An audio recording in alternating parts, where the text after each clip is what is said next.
आपण या महत्त्वाच्या विचारवंताच्या यादीतील पुढचे विचारवंत त्यांच्या विचारांचा इथं अभ्यास करणार आहोत आणि ते विचारवंत आहेत कार्ल मार्क्स. कार्ल मार्क्स यांचा जन्म 1818 मध्ये झालेला आहे आणि मृत्यू 1883 मध्ये झालेला आहे. म्हणजे 19व्या शतकातले कार्ल मार्क्स हे 19व्या शतकातले विचारवंत आहेत. जसं लिओपोल्ड व्हॉन रांके हे एक जर्मन विचारवंत होते, त्याचप्रमाणे कार्ल मार्क्स हे सुद्धा जर्मन विचारवंत होते. कार्ल मार्क्सने एक नवीनच विचार अभ्यासकांच्या समोर ठेवलेला आहे, इतिहासकारांच्या समोर ठेवलेला आहे. त्यांनी कोणता सिद्धांत मांडला जो नवीनच होता? आतापर्यंतच्या कोणत्याही विचारवंताच्या विचारातून हा सिद्धांत दिसून येत नाही. तर तो म्हणतो की इतिहासाच्या दृष्टिकोनातच बदल झाला पाहिजे.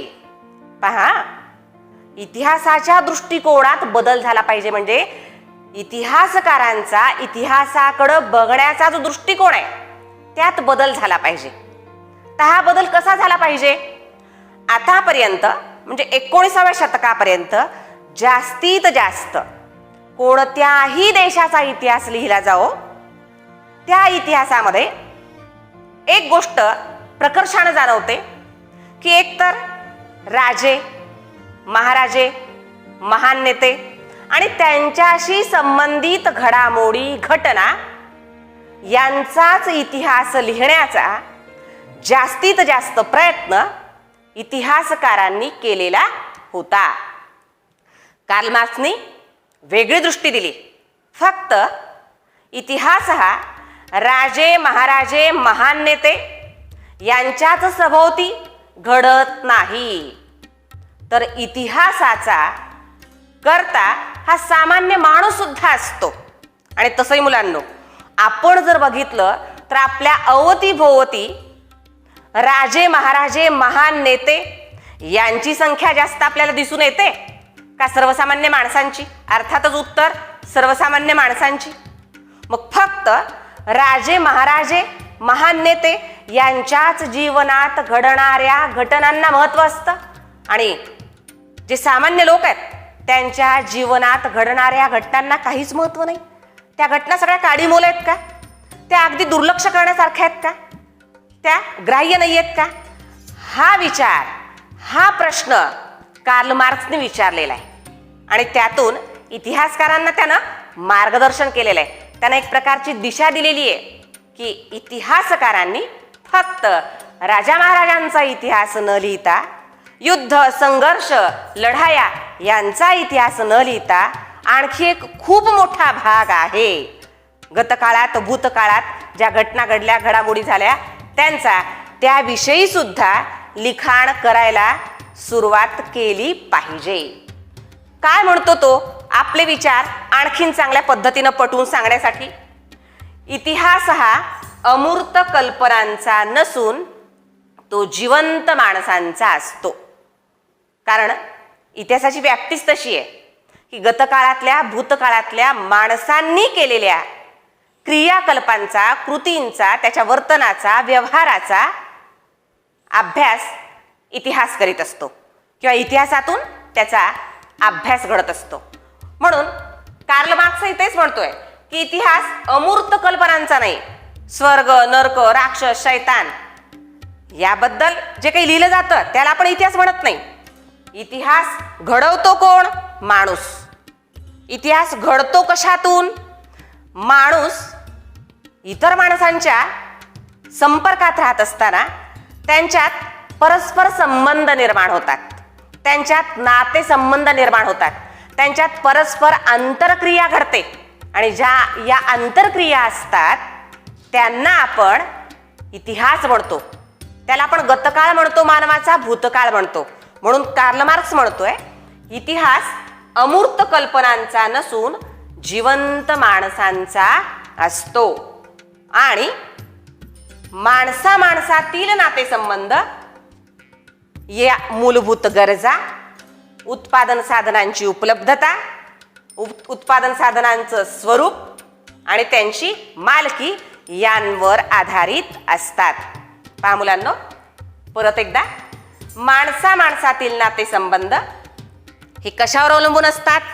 एक माणूस दुसऱ्या माणसाशी कशा पद्धतीचं वर्तन करतो, कशा पद्धतीचा व्यवहार करतो, कशा पद्धतीचे संबंध निर्माण होतात आणि प्रगत होत जातात, हे कशावर अवलंबून आहे?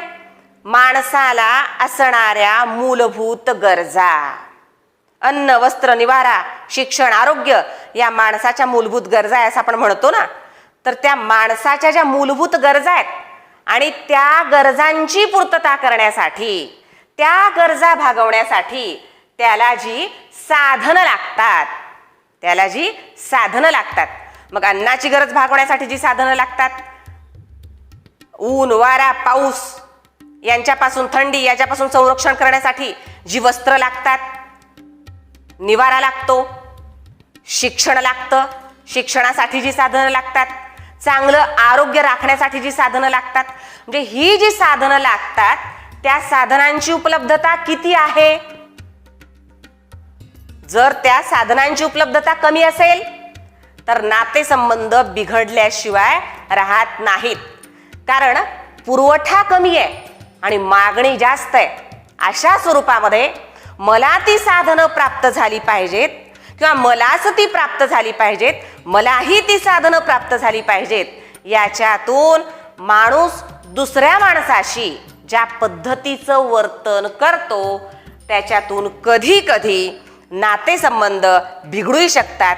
कारण जर साधनांची उपलब्धता जास्त नसेल तर नातेसंबंध बिघडण्याची दाट शक्यता असते.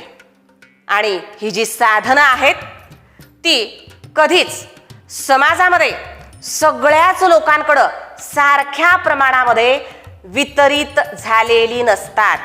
त्यांचं वितरण समाजातल्या सगळ्याच घटकांमध्ये सारख्या प्रमाणात झालेलं नसतं. काही लोकांकडं ही उत्पादनाची साधनं मोठ्या प्रमाणात एकत्रित आलेली असतात. म्हणजे काही लोकच या उत्पादनाच्या साधनांचे मालक असतात.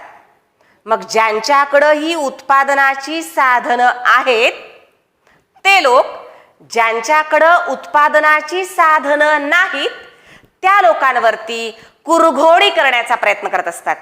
त्या लोकांना आपल्या सेवकाप्रमाणे, आपल्या नोकराप्रमाणे वागवण्याचा प्रयत्न करीत असतात. कारण कुठंतरी ज्यांच्याकडे उत्पादनाची साधनं आहेत त्यांच्या मनामध्ये त्या साधनांचे आपण मालक आहोत, म्हणजे ज्यांच्याकडे साधनं नाही आहेत त्यांचे पण आपण मालक आहोत. कारण ती साधनं आपण त्यांना पुरवतो म्हणजे आपण त्यांचे मालक आहोत, ही भावना निर्माण होते. आणि मालक आणि नोकर ही भावना आली की त्या ठिकाणी श्रेष्ठ कनिष्ठ, उच्च नीच हा भाव आलाच. त्या ठिकाणी शोषक आणि शोषित हाही वर्ग आपोआपच निर्माण होतो. आणि समाज कुठलाही असो, केव्हाचाही असो, कसाही असो, दोन वर्ग मात्र असतातच असं कार्ल मार्क्स म्हणतोय. एक आहेरे वर्ग आणि दुसरा नाहेरे वर्ग. आहेरे वर्ग म्हणजे कोण? ज्याच्याकडं उत्पादन साधनांची मालकी आहे. उत्पादन साधनं असल्यामुळं ज्याच्याकडं पैसा आहे, धन आहे, संपत्ती आहे, त्याच्याकडं पैसा आहे, धन आहे, संपत्ती आहे म्हणून त्याच्याकडं सुख आहे. आनंद म्हणत नाही मुलांनो मी, त्याच्याकडं सुख आहे, समृद्धी आहे. त्याच्याकडं सुख आणि समृद्धी आहे म्हणून त्याला समाजात मान सन्मान पण आहे. दुसरीकडं उत्पादन साधनांची मालकी नाही, उत्पादन साधनांची मालकी नाही, धन नाही, पैसा नाही, संपत्ती नाही. धन नाही, पैसा नाही, संपत्ती नाही, सुख नाही, दुःख आहे, सुख नाही, मान सन्मानही नाही. म्हणजे एकीकडं आहेरे वर्ग आणि एकीकडं नाहेरे वर्ग, हे दोन वर्ग प्रत्येक समाजात असतात. अगदी प्राचीन काळापासून ते आजच्या या जेट युगामध्ये सुद्धा आहेरे आणि नाहिरे वर्ग असतातच. आणि त्याच्या पुढे तो म्हणतो आहेरे आणि नाहिरे वर्गामध्ये वर्ग संघर्ष होणं अटळ असतं. कारण ज्यांच्याकडं संपत्ती आहे त्या वर्गाबद्दल, ज्यांच्याकडं संपत्ती नाही त्या वर्गामध्ये असूया निर्माण होऊ शकते, द्वेष निर्माण होऊ शकतो आणि मत्सर निर्माण होऊ शकतो. याच्यातून त्या दोन वर्गामध्ये संघर्षमय परिस्थिती नक्कीच निर्माण होते आणि आहेरे वर्ग आणि नाहिरे वर्ग यांच्यामध्ये जेव्हा संघर्षमय परिस्थिती निर्माण होईल, युद्ध सदृश्य परिस्थिती निर्माण होईल, त्या लढ्यामध्ये, त्या संघर्षामध्ये, संघर्ष तर अटळ आहे, त्या संघर्षामध्ये नाहिरे वर्गाचा विजय हमखास होणार आहे. हा अत्यंत क्रांतिकारी असा विचार कार्ल मार्क्स यानं मांडलेला दिसून येतो. तो काय म्हणतो? मानवी इतिहास हा वर्ग संघर्षाचा इतिहास आहे. कारण दोन वर्ग आहेत, संघर्ष अटळ आहे आणि इतिहासामध्ये घडलेल्या घटना, घडामोडी यांच्याविषयी माहिती दिलेली असते ना. आणि त्यामुळं या दोन वर्गामध्ये जो संघर्ष होणार आहे, त्या वर्ग संघर्षाविषयीची जी माहिती आहे ती मानवी इतिहासाचा आत्मा आहे असं कोण म्हणतो? कार्ल मार्क्स म्हणतो. त्याचं हे सगळं जे तत्वज्ञान आहे, त्याचं सगळं हे जे साम्यवादी विचार आहेत, ते जगप्रसिद्ध अशा दास कॅपिटल या ग्रंथामध्ये त्याने मांडलेले आहेत. तर ठीक आहे मुलांनो, या ठिकाणी कार्ल मार्क्स आणि त्याचे विचार आपण पाहिलेले आहेत.